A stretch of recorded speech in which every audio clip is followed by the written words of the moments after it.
Bom dia para quem chegou depois. Então, como de hábito, espero que vocês tenham aproveitado um pouquinho da nossa meditação. Ela é sempre muito importante para preparar a nossa mente para receber os ensinamentos do Senhor Buda.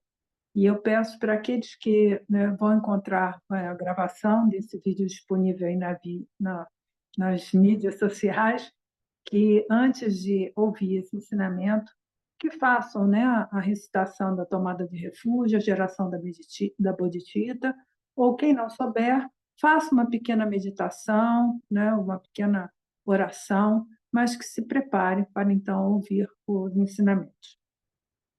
Bem, nós estamos estudando o Dhammapada, que é a guia de conduta do Theravada, como eu falei no passado, e chegamos, então, nas 3 estrofes finais desse capítulo, que vai falar do Panditavaga, né, que é o capítulo sobre os sábios, aquele que tem a conduta ética perfeita.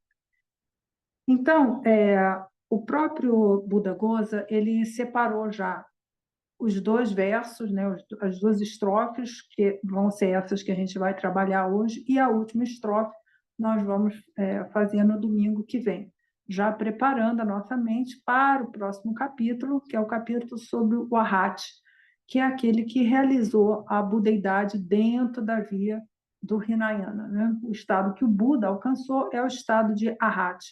E, assim como ele, vários outros atingiram o estado de Arhat, e é isso que nós vamos trabalhar a partir de agosto.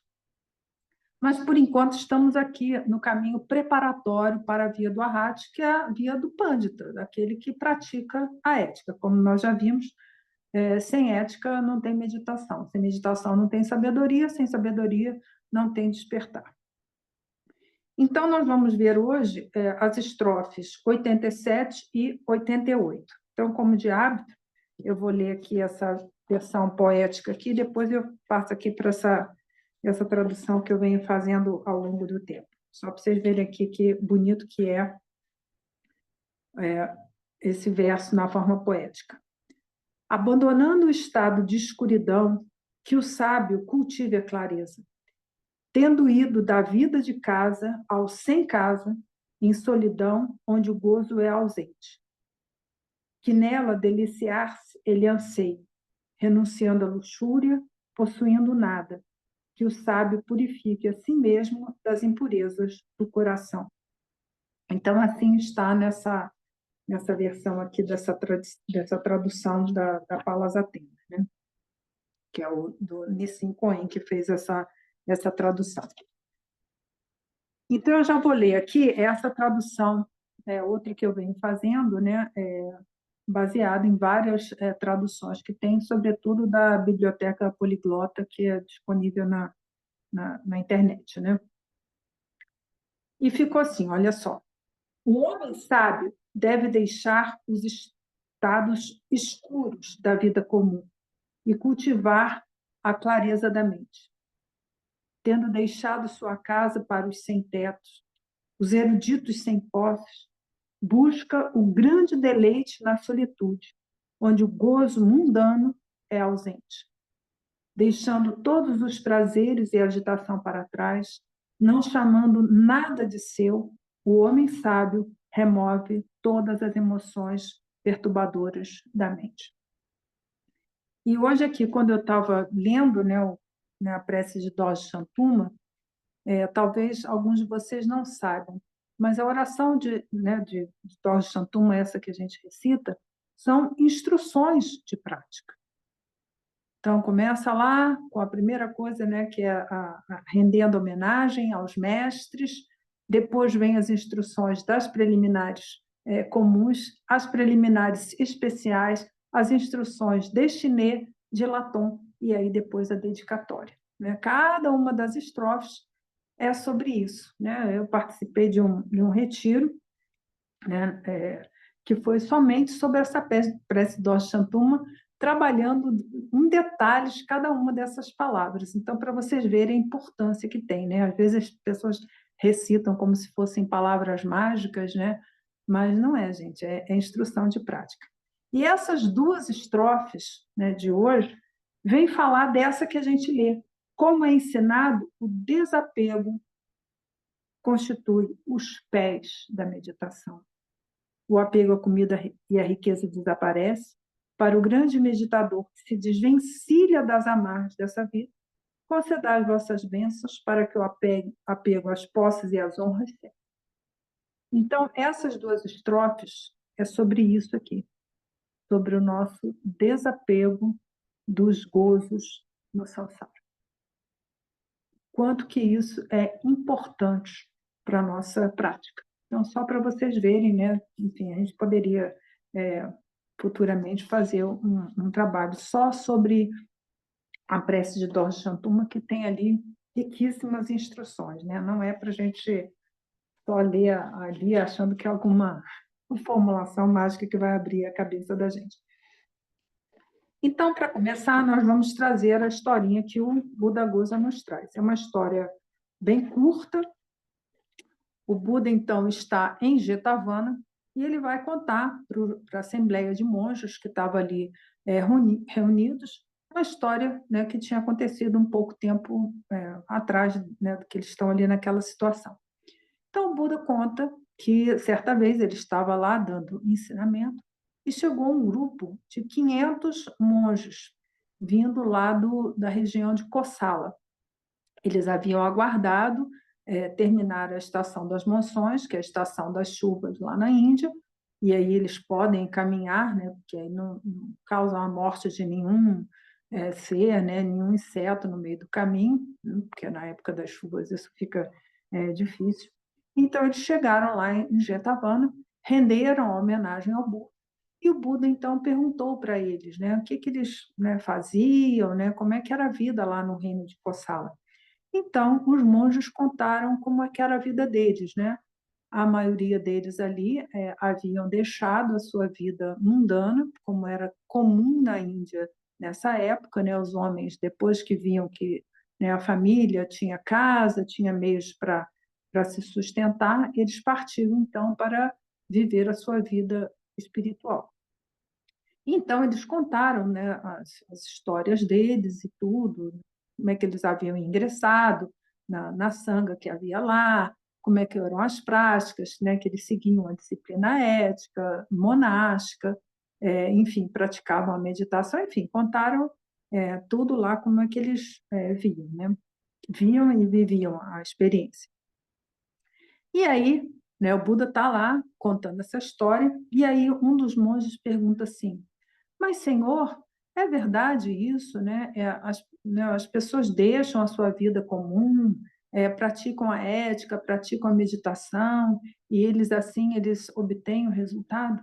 E aí o Buda disse, é exatamente como esses 500 monges que vieram aqui, né? É necessário se libertar das amarras dessa vida, cultivar o desapego para que a gente possa, então, meditar e obter a sabedoria.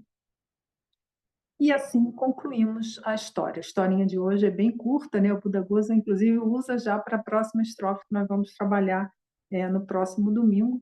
É uma história muito curta, mas cheia de ensinamento, que é exatamente sobre isso, né? O desapego que é necessário.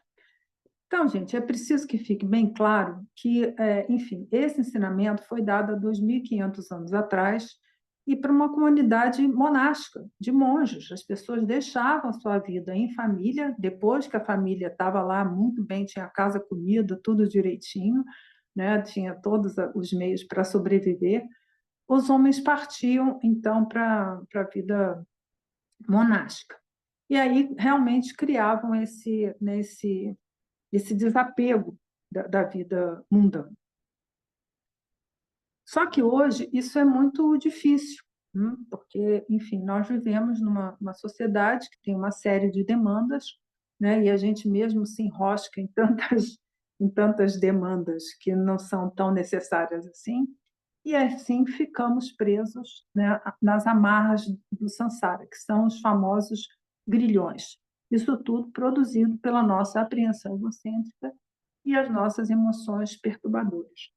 Então, quando o Buda vem nos trazer esse ensinamento aqui, que como está aqui, né, nessa nova tradução que eu venho fazendo, O homem sábio deve deixar os estados escuros da vida comum e cultivar a clareza da mente. Então, acho que isso aí já está bem claro, né, para a gente, né? O que é Sangye, em tibetano, que é a palavra para falar Buda, né? É aquele que purificou os obscurecimentos e desenvolveu as qualidades, né? Que é a ética e a sabedoria. Então, é isso que o homem sábio, né? E o Pandita, aqui para usar essa palavra, né? Ele deixa esses estados escuros da vida comum e cultiva a clareza da mente.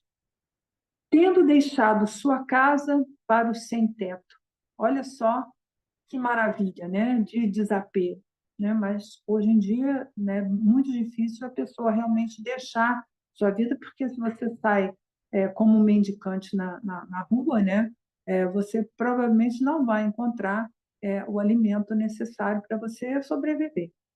Mas aqui a gente tem que deixar claro que isso aqui é o contexto lá da Índia, 2.500 anos atrás. Então, ele deixa, né, sua casa para os sem-teto. Os eruditos, né, sem posses. E aí ele coloca aqui também aqueles que são eruditos, né, que vivem de estudar o Santo Dharma. Né? E aqui ele coloca, o Buda traz esses elementos já sem posses. Ou seja, não é para ficar estudando só e juntando posses. Né? Ele busca, então, o grande deleite na solitude, onde o gozo mundano é ausente. Então, olha só, a importância da gente cultivar a solitude, né? E é possível a gente fazer isso no nosso cotidiano, né? Deixando todos os prazeres e agitação para trás, e não chamando nada de seu. O homem sábio remove todas as emoções perturbadoras da mente, que é o primeiro passo, que é remover as nossas emoções perturbadoras. Não é rejeitando, mas entendendo a sua verdadeira natureza, que elas vêm, né, do não nascido, do imaculado. Né? As máculas surgem devido elas são adventícias por conta dos nossos chamados véus, né? Da ignorância, do karma e das emoções perturbadoras. E daí vem o véu da dualidade. Então, é isso que o Buda nos traz, o ensinamento de hoje. A importância da gente se desapegar. Então, que fique bem claro para vocês aí que não é um convite para a gente se tornar um milarepa lá na caverna, né? Hoje em dia seria muito difícil fazer isso, né? Os monges que fazem isso, que é a tradição da floresta, né? Nos países, né, da Tailândia, enfim, inclusive lá em Myanmar, que é um país hoje, né, uma das principais guerras do planeta, é um país budista, né, majoritariamente budista. Esses monges eles vão lá para os monastérios e vão também para as florestas, mas tem a comunidade que os apoia, doando alimentos e tudo mais. Mas a gente não está nesse contexto, a gente está aqui na nossa vida e, enfim, temos compromissos enfim, para honrar cotidianamente, né? Sejam eles, né, do nosso trabalho, seja com a família, mas nós precisamos honrar com esses compromissos que a gente assumiu. Mas a gente precisa entender qual é a nossa relação com as coisas que a gente acha que é necessário, mas de fato são desnecessários. Né? Que ele fala aqui, né? A solitude onde, né, os prazeres são ausentes. Então, como que a gente cria no nosso cotidiano, por necessidade da apreensão egocêntrica, compromissos que são completamente inúteis para nós e para os outros. E hoje, né, em dia, no nosso continente digital, né, como falou o Sábio recentemente, nós vivemos um mundo absolutamente alienado. Temos, então, a impressão de estarmos conectados com o que está acontecendo do outro lado do mundo. Né? Nós temos notícia do que está acontecendo lá do outro lado do mundo, como é que vive a pessoa, o que faz, a besteira que faz. a gente tem essa impressão de estar conectado, mas, na verdade, é um mundo de absoluta alienação. Porque o que a gente produz, né, é produto da nossa mente egóica. Então, a gente está consumindo produtos vindo de mentes dominadas pela apreensão egocêntrica, filtradas por interesses. E a gente toma isso como verdade. Então, olha só como é que hoje nós temos um desafio ainda maior, porque não é só o prazer mundano, habitual, que a gente tem como humano, né, que são os prazeres do paladar, de ouvir uma música, enfim, esses prazeres dos nossos órgãos do sentido, nossos deleites intelectuais e tudo mais. Não, temos o virtual, né? Um mundo de absoluta alienação, uma perda de tempo total. Como é que a gente pode aqui estar querendo aspirar à sabedoria, né? Que é uma intuição do que vem a ser a verdade, se a gente vive num mundo alienado, gente? E profundamente desconectado. E a nossa mente, ela tem um probleminha assim grave. Nós não sabemos diferenciar o que é o real, experimentado, do que é o virtual, do que é a nossa imaginação. Porque tudo que nós percebemos, e tudo que a gente concebe na mente, né, tudo que a gente, né, capta do meio ambiente, vai lá para a nossa mente. E chega lá onde essas informações são todas reunidas, né? Tem uma estrutura no cérebro, né, que mostra isso, como é que elas são armazenadas ali, depois distribuídas, a gente não sabe experimentar. Então, por vezes, a gente está sentindo um desconforto, uma tristeza, por coisas que foram produzidas pela mente maluca de outras pessoas. Então, nós precisamos nos liberar dessas amarras também, né? A gente fica vendo, as pessoas ficam viciadas mesmo em ver séries, por exemplo, que não trazem nenhum benefício para a gente, né? Aí vem assim, mas eu preciso relaxar, eu preciso descansar. Gente, assim, isso infelizmente não descansa a mente da gente, porque a gente fica vendo aquelas notícias, aquela tensão, porque, enfim, o cinema é feito para isso, para causar emoção, e a gente fica se alimentando daquilo ali. E aí chega nessa imensa quantidade de informações lá numa série, e a gente fica, às vezes, triste por conta de uma coisa que é fruto da alienação do outro. Então, a gente deve ter muito cuidado em relação a isso. Então, o que eu vou trazer aqui hoje para vocês?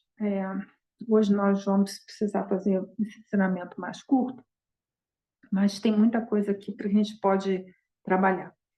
Então, resgatando o que nós começamos lá na primeira semana desse mês, falando dos ensinamentos do Kalun Rinpoche precedente sobre a ética. Então, vocês me permitam ler aqui, né? O que é essa ética, né? Se liberar dessas amarras dessa vida e praticar uma vida virtuosa. Ele diz assim: abandonar as ações negativas que, direta ou indiretamente, prejudicam a nós mesmos e aos outros. Olha só, direta ou indiretamente. A ética é o fundamento do bem, a felicidade para os outros. Graças, né, à prática da atenção, da disciplina, né, as paixões, né, que são as emoções perturbadoras, diminuem, a fé, a energia e a sabedoria se desenvolvem, as duas acumulações são aperfeiçoadas e jamais devemos transgredir e sempre preservar. Então, olha só, o Kalun Rinpoche ele conseguiu resumir aqui em poucas palavras a nossa via. A ética, né, a prática do bem, das ações virtuosas, é o fundamento, né, da nossa felicidade e dos outros. Ela diminui as paixões, claro, que se você está ocupado em praticar a generosidade, você não vai ter tempo, né, na sua cabecinha, de ficar com invejinha do outro, né, de ter algum pensamento de malevolência em relação ao que quer que seja. a nossa fé, nossa energia, a nossa sabedoria vão desenvolver. E nós desenvolvemos, então, as duas acumulações, né? Que é a acumulação de mérito e a acumulação de sabedoria. E são elas duas, gente, que são a base da Bodhicitta. A gente vem falando aqui, né? O nosso Vajrayana está dentro do Mahayana. Ou seja, sem a mente do despertar, sem a nossa intenção de praticar para beneficiar os outros, né? O caminho não se faz. Não adianta, a pessoa não vai ter ética, ela não vai, não vai meditar e tampouco vai atingir estados, né, do estado do perfeito e sublime despertar. Então, é equívoco isso, né? As pessoas, normalmente, elas adentram a via do Dharma porque tem ali algumas palavras bonitas, vem falar de amor, de compaixão, de bodhicitta, enfim, e vão meditar, né? Hoje em dia está, né, na moda meditar, tem cursos caríssimos de meditação, e eles inventam lá algumas técnicas, algumas coisas lá, como a coisa já foi, né, um produto, né, que a humanidade já produziu há 10 mil anos atrás, né? Mas eles vendem como se fosse um negócio, assim, uma super novidade. Então, ele traz aqui, né, é importante a gente ver isso, né, que com a prática da ética, as duas acumulações vão ser realizadas. E elas são a base da Bodhicitta. Então, vamos aqui voltar para o nosso Asanga e Vasubandhu. Abhidharma Samukaya e o Abhidharma-koša, né, que são os dois comentários de Asanga e Vasubandhu.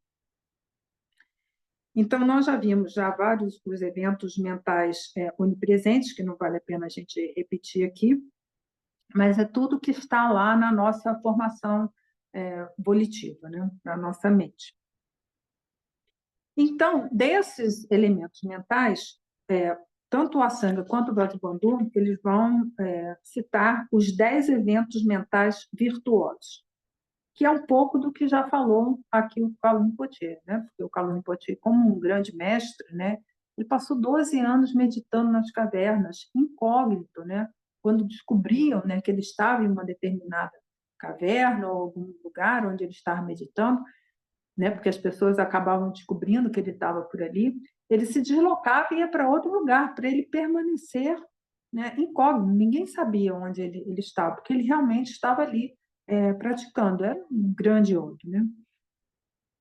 Mas ele, enfim, tem todo o conhecimento que é base da nossa tradição dos grandes mestres. O que ele vai fazer? Desses eventos mentais que tem, que a gente viu que tem os ruins, né?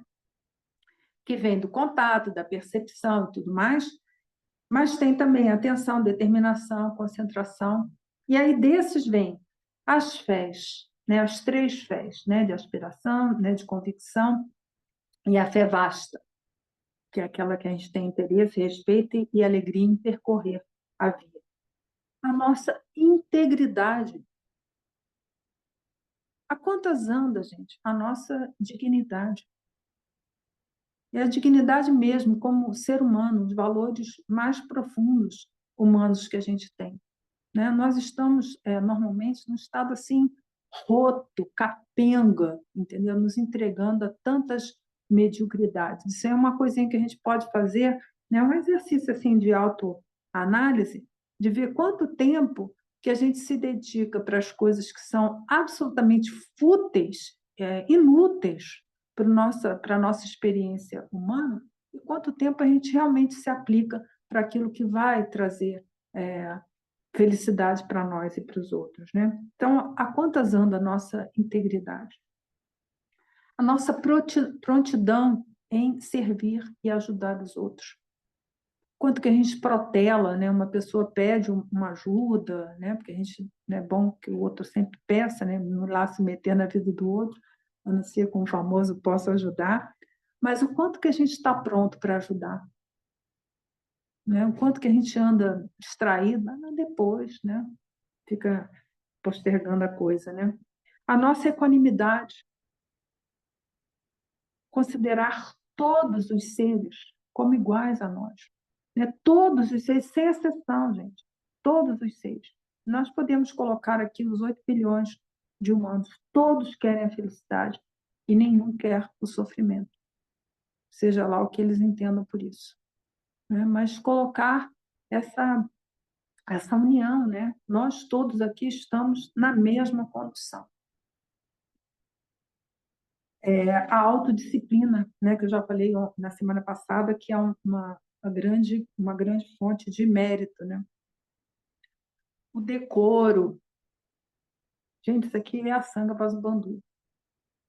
O quanto que a gente anda se portando adequadamente nos lugares. Ou a gente chega querendo impor a nossa personalidade. Isso é uma coisa importantíssima, né? Eu falei para o pessoal, tem alguns que estavam aqui no retiro, quando a gente lá no retiro de 3 anos, fora da sua cela, você não pode deixar nem seu sabonete lá no chuveiro, porque aquilo ali é uma marca, olha, tipo o cachorrinho que faz o xixizinho dele para demarcar território, não pode ter sinal da tua existência fora da sua cela. Porque a apreensão egocêntrica ela vai usar qualquer coisinha para demarcar o território dele ali. Então, a gente precisa cultivar isso em nós, né? O quanto que a gente está impondo a nossa presença, né? Discussões infinitas, tudo para impor o nosso ponto de vista. O que a gente sabe mesmo, hein? Que ser sublime que nós pretendemos ser e está querendo dizer a verdade, gente, é só o nosso ponto de vista, né? E a gente deve respeitar o ponto de vista do outro. E aí eles seguem a não aversão. Quanto que a gente anda, não, isso aí, né? Não me interessa, eu não gosto disso, aquilo outro. Tem que lembrar aqui da equanimidade, né? A gente deve rejeitar o que não é virtuoso, né? O que é fútil, né? O que não nos traz felicidade. A não violência, claro, né? Imagina, estou trazendo aqui uma das grandes guerras que temos hoje, é uma guerra civil, é num país majoritariamente budista, né? Ou seja, quanto que andam aplicando o ensinamento do Buda. E a nossa diligência, nosso vigor na nossa continuidade na prática das duas acumulações. Então, isso tudo, gente, vem das qualidades da nossa mente e a gente precisa desenvolver. Isso é fundamental. E aí eles nos trazem também os que são chamados 8 fatores variáveis. Aí anotem aí, né, no caderninho. Preocupação, eu estou preocupada. Uma ansiedade ali, uma coisa. O quanto que isso é prejudicial, né? A gente se preocupa, né? Isso aí é bem falado, né? Mas o quanto que a gente está se ocupando com coisas que não estão acontecendo aqui agora, né? De coisas que podem acontecer, todos os fenômenos são devidos a causas e condições. Então, se não está acontecendo agora, deixa quieto, deixa ali guardadinho, na hora que estiver acontecendo, você vai tomar providência. Não quer dizer que você não tenha planejamento para efetuar as coisas que você aspira a fazer. Então, preocupação, investigação, que é a discriminação que a gente vai ter, que é um dos Budas, né? Uma das sabedorias que a gente vai desenvolver, né, ao longo desse caminho, que é saber o que é para ser feito e o que não é para ser feito. A análise, né, investigar e analisar, desejo, cobiça, esse aí é perigoso, né? Como eu já falei, a gente tem desejo por textos, né? A gente precisa ter muito cuidado com isso, né? O que a gente quer com isso, né? É enriquecer nosso vocabulário. A raiva, a arrogância e a nossa dúvida. Então, a arrogância, acho que dispensa comentários, mas ela passa batido pela gente.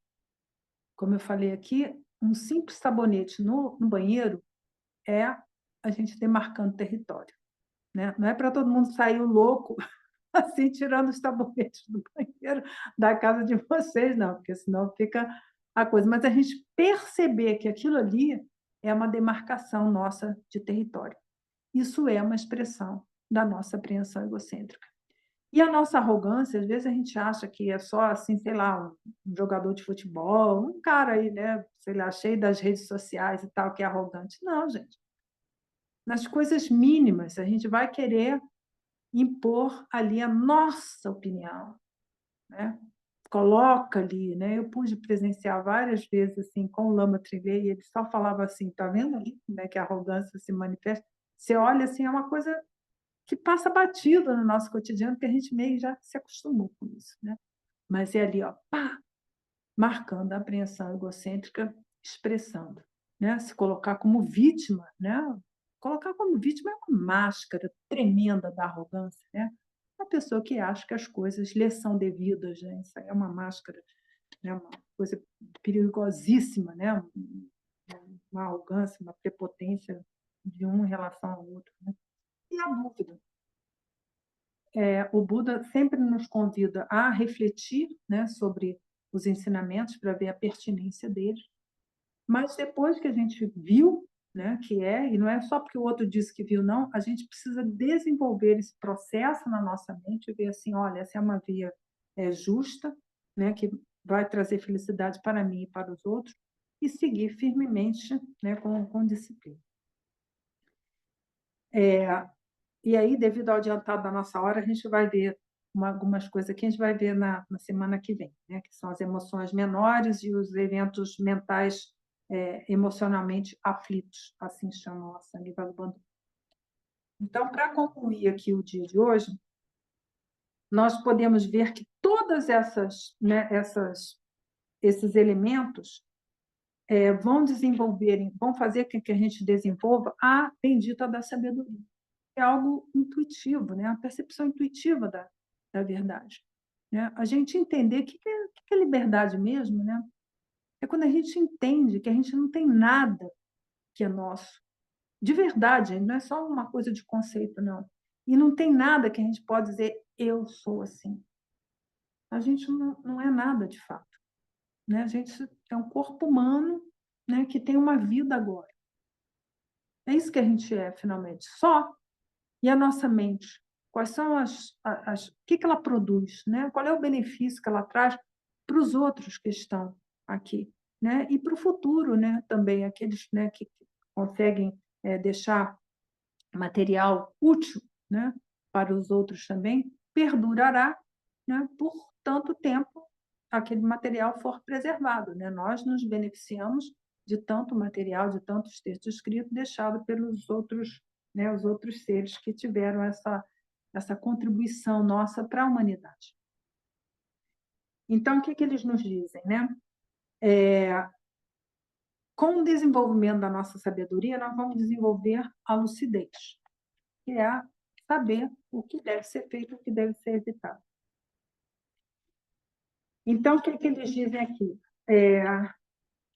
Nós vamos eliminar essa crença no eu, né? A validação da apreensão egocêntrica. Né? Nós vamos deixar isso de lado. Não precisa. A apreensão egocêntrica só traz sofrimento para a gente e para o outro. Né? Dentro da nossa tradição, a gente considera que nós temos a natureza de Buda, e ela vai se expressar espontaneamente para beneficiar os outros. O outro ponto, né? Precisamos nos libertar verdadeiramente das visões nihilistas e eternalistas, que eu já falei aqui antes, não precisa a gente trazer esse ponto, né? Achar que a gente perdura. Não tem, né? Os escândalos são absolutamente transitórios. Né? Nós eliminamos os pontos de vista que eles chamam de pervertidos, afirmar o falso e negar o verdadeiro. E eles colocam aqui os 4 erros fundamentais. Por mais fácil que seja a gente entender isso, a gente precisa aplicar isso no nosso cotidiano. A gente coloca o selinho de permanente aquilo que é impermanente. E como tudo é impermanente, a gente precisa ver o que a gente está colocando como selinho de impermanente, uma coisa que é, com certeza, impermanente. Então, esse é um dos selos que nós vamos eliminar. O outro, né, é a felicidade que, na verdade, é sofrimento. O que que nós estamos chamando de felicidade, o que de fato é sofrimento. Ah, mas eu fui para a festa, né, hoje de manhã quando eu acordei estava maior escuro, né, porque era bem madrugadona mesmo, né, tinha um barulho de um bar, né, as pessoas falando alto e tal, eu falei: "Gente, olha lá, as pessoas estão achando que é felicidade, né, mas na verdade é só alienação". Tudo bem, gente, a turminha da idade reprodutiva aí tem direito à dança do acasalamento, né, mas enfim, as pessoas exageram um pouquinho com isso, né. Outros, denominar como puro o que é impuro. Afirmar uma coisa, eu vi um comentário de uma pessoa que, apesar de ser brasileira, diz que é de outra, afirma ser de outra, né, de outra nacionalidade, né. Então, como se a outra nacionalidade fosse mais pura, né. Não é, né. Assim, essa identificação é só mais um selinho que a gente traz para a nossa crença egocêntrica já tão abarrotada de selinhos, né. E denominar o que é substancial, o que é de fato insubstancial, ou seja, todos os fenômenos são desprovidos, de natureza própria. E aí eles só concluem aqui, né, manter, em estima um ponto de vista limitado.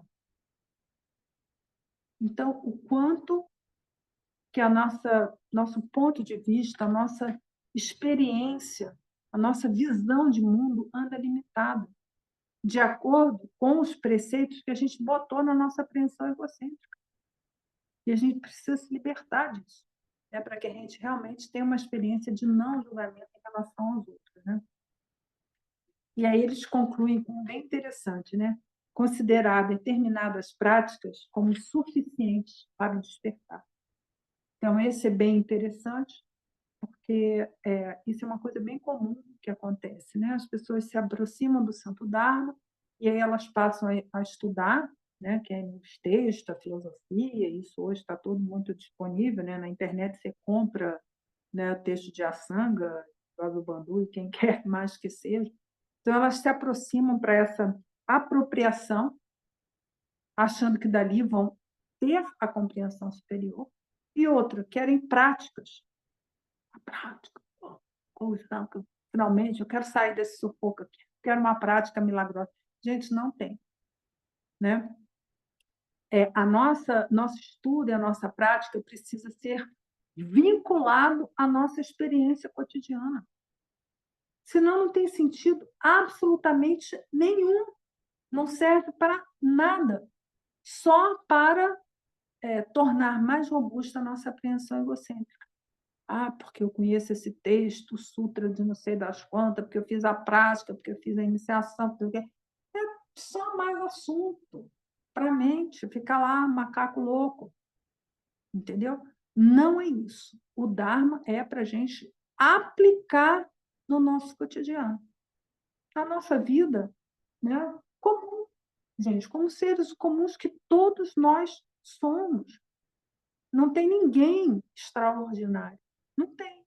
Está todo mundo lidando com as suas emoções perturbadoras. Uns já conseguem um pouquinho mais, mas outros estão patinando nas emoções perturbadoras, criando mais sofrimento para si e para o outro, né. Então esse, assim, eu, concluo, né, a gente vai ver semana que vem, apesar da gente falar dos 7 os 7 elementos, né, do despertar, vai ser um assunto mais pesadinho, assim, mas nós, voltamos a esses assuntos aqui. O que é importante que a gente saiba é, enquanto a gente estiver cultivando, né, os nossos apegos no samsara, não tem como a gente avançar na vida. A gente precisa refletir sobre a impermanência de tudo. Não é aqui um convite, uma incitação para as pessoas deixarem a sua vida, ao contrário, é para viver nelas, né? A gente está aqui no Mahayana.